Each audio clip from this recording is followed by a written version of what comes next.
Last week ఏం నేర్పించారు?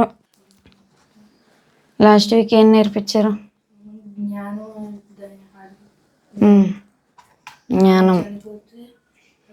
రాజ్యం మంచి జ్ఞానం లేకపోతే దేవుని జ్ఞానం అంటే దేవుడు జ్ఞానం తెచ్చాడు. ఎవరికి జ్ఞానం దయచేశాడు దేవుడు? సొలొమోను. ఇంకా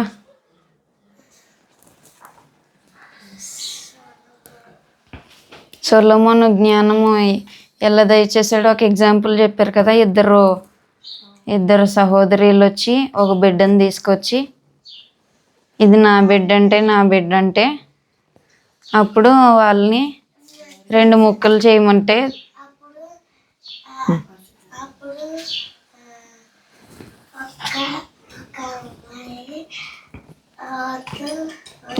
చంపొద్దని అంటే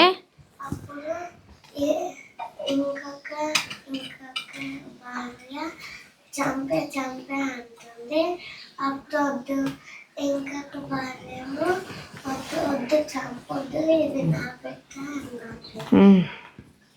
అప్పుడు ఎవరైతే వద్దు 2 ముక్కలు చేయొద్దన్నారో వాళ్ళకే ఇచ్చేసారు సొలొమోను. ఈ జ్ఞానం సొలొమోన్కి ఎవరు ఇచ్చారు? దేవుడు ఇచ్చాడు. మీకు కూడా జ్ఞానం ఇస్తాడు కదా దేవుడు. జ్ఞానం ఇస్తానని దేవుడు చెప్పాడు కదా. పోయిన వారం మీరు వాక్యం నేర్చుకున్నది అదే. మీలో ఎవరికైనా జ్ఞానం కొదువు ఉంటే వాళ్ళు దేవుణ్ణి అడగాలంట. దేవుణ్ణి అడిగితే అప్పుడు దేవుడు మనకి ఇస్తాడు. అయితే ఈ వారం మనము ఇస్సాకు గురించి నేర్చుకుందాం. ఇస్సాకు ఎలా పుట్టాడో తెలుసా మీకు ఎవరికైనా? అబ్రహాము 100 years అప్పుడు ఇస్సాకు పుడతాడు. అబ్రహాము 100 years ఏజ్లో ఉన్నప్పుడు 100 సంవత్సరాలప్పుడు ఇస్సాకు పుడతాడు. దేవుడు వాగ్దానం చేస్తాడనమాట. 90 years వాళ్ళ మమ్మీకి షారాకి 90 years ఉన్నప్పుడు షారాకి ఇస్సాకు పుడతాడు, చిన్న పిల్లవాడు. ఇస్సాకు పుట్టినప్పుడు అబ్రహాముకి 100 years ఏజ్. ఎంత చెప్పండి, చెప్పాలి అందరూ. 100 years ఏజ్లో అబ్రహాముకి ఇస్సాకు పుడతాడు. అబ్రహాము దేవుని మాట వింటాడు. తెలుసు కదా అబ్రహాము, మీరు సూపర్ బుక్లో చూసినప్పుడు అబ్రహాం గురించి చూశారు కదా. అబ్రహాము చాలా దేవుని యందు విశ్వాసం ఉంచుతాడు. దేవుడు ఏ పని చెప్తే అది తప్పకుండా చేస్తాడు. అబ్రహాముని ఫాదర్ ఆఫ్ బిలీవర్స్ అంటారు. అంటే విశ్వాసులకు తండ్రి. విశ్వాసంతో ఎదురు చూస్తే చాలా సంవత్సరాలు ఎదురు చూడగా దేవుడు కుమారుడిని ఇస్తాడు. అతని పేరే ఇస్సాకు. ఇస్సాకు మరి చిన్న వయసు నుండే దేవుని యందు భయభక్తులు కలిగి ఎదుగుతాడని ఎలా చెప్తామంటే ఒక సందర్భం గురించి నేర్చుకుందాం ఈరోజు. ఇస్సాకు అబ్రహాం మాట వింటూ వస్తాడనమాట.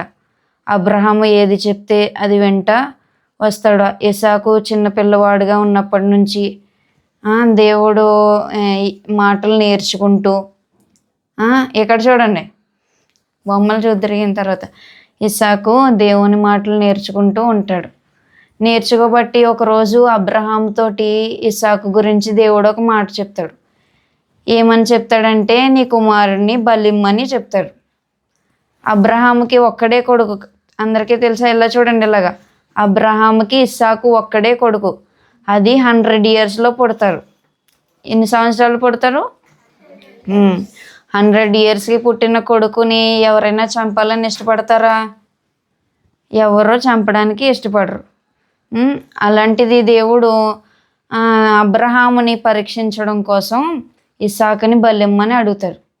బలిమ్మని అడిగితే ఒకరోజు పొద్దున్నే లేచి అబ్రహాము ఇస్సాకుని తీసుకొని బలి అర్పించడానికి మోరియా దేశంకి వెళ్తాడు. ఏ దేశానికి వెళ్తాడు? మోరియా దేశంలో ఒక పర్వతం మీద బలిమ్మని దేవుడు చెప్తాడు.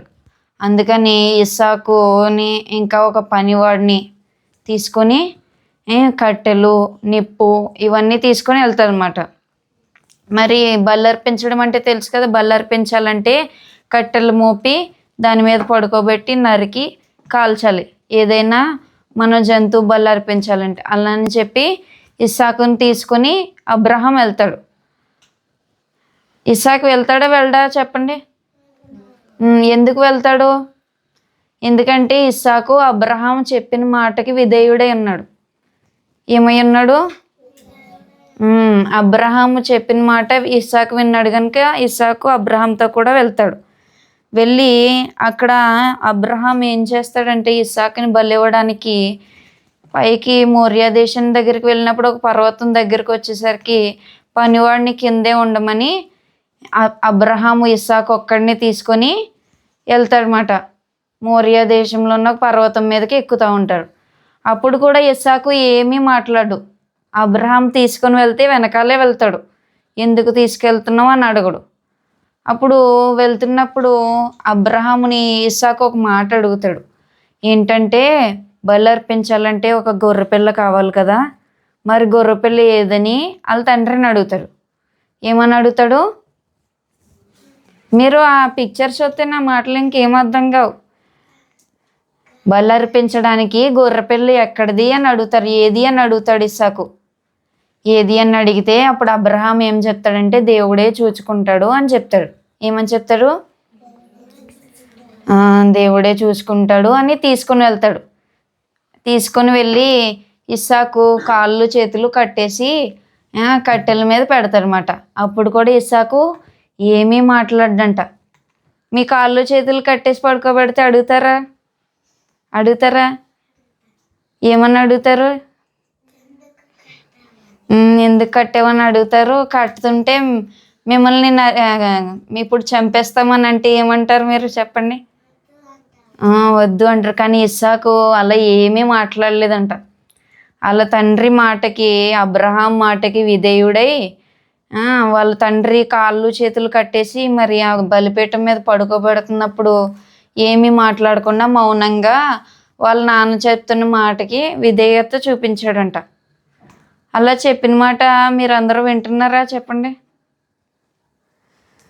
మీ కాళ్ళు చేతులు కాదు మిమ్మల్ని నించోమని, లేకపోతే మిమ్మల్ని చదువుకోమనో, లేకపోతే ఆడుకోవద్దు సైలెంట్గా ఉండమని చెప్తే మీరు విధేయత చూపుతారా? మీ తల్లిదండ్రులకి చూపుతారా? చెప్పిన మాట వింటావా ప్రతిసారి? అస్తమానం లేదా అబద్ధాలు చెప్తున్నారు. అస్తమానం మీరు చెప్పిన మాట వినాలి. ఇస్సాకు మరి ఏం మాట్లాడలేదంట. వాళ్ళ తండ్రి మరి కాళ్ళు చేతులు కట్టేశాడంట. అబ్రహాం కాళ్ళు చేతులు ఎలా కట్టేస్తారు? అసలు ఇంకా కదలలేకుండా ఉండేలా కట్టేస్తారు కాళ్ళు చేతులు. అలాంటిది ఇస్సాకు ఏం మాట్లాడలేదంట.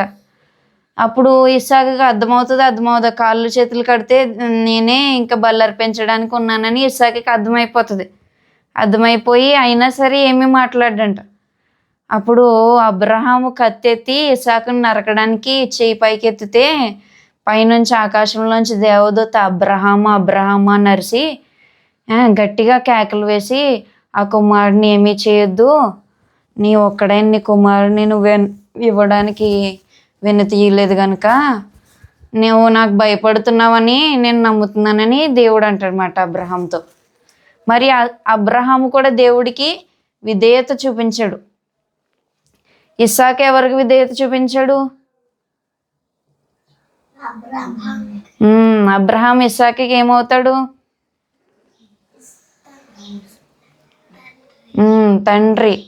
తండ్రి నాన్న అవుతాడనమాట. ఇస్సాకు తండ్రి అబ్రహాము.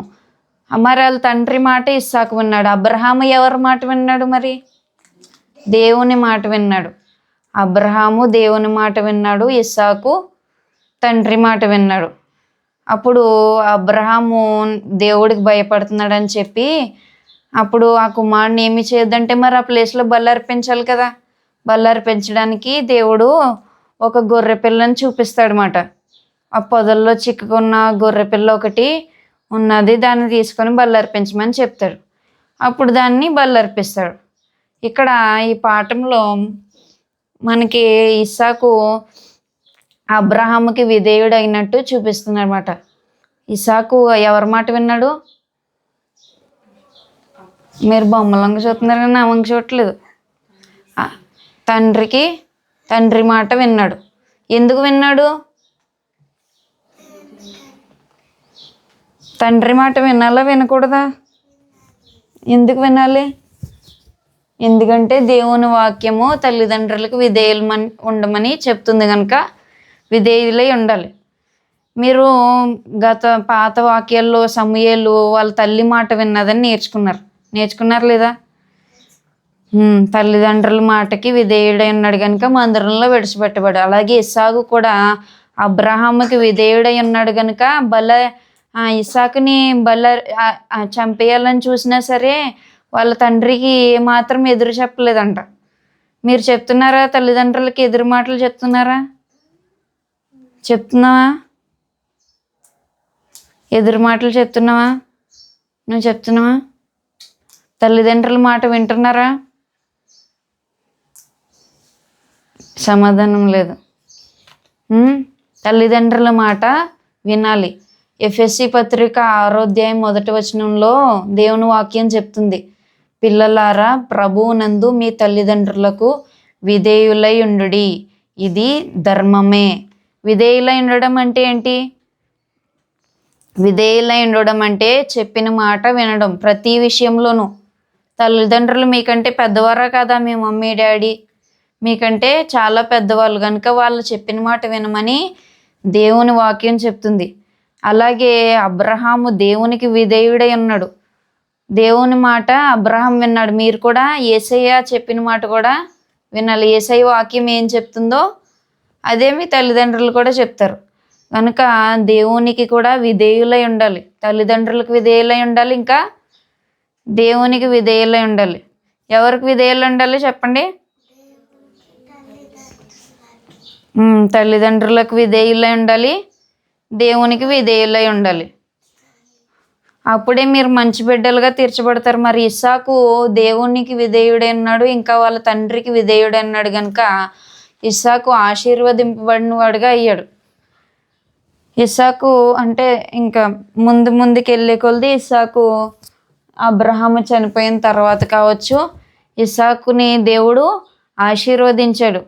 ఎవరైనా దేవుని మాట విని తల్లిదండ్రులకు విధేయులై ఉన్నారనుకోండి, మీరు కూడా ఆశీర్వదింపబడతారు. ఏమవుతారు?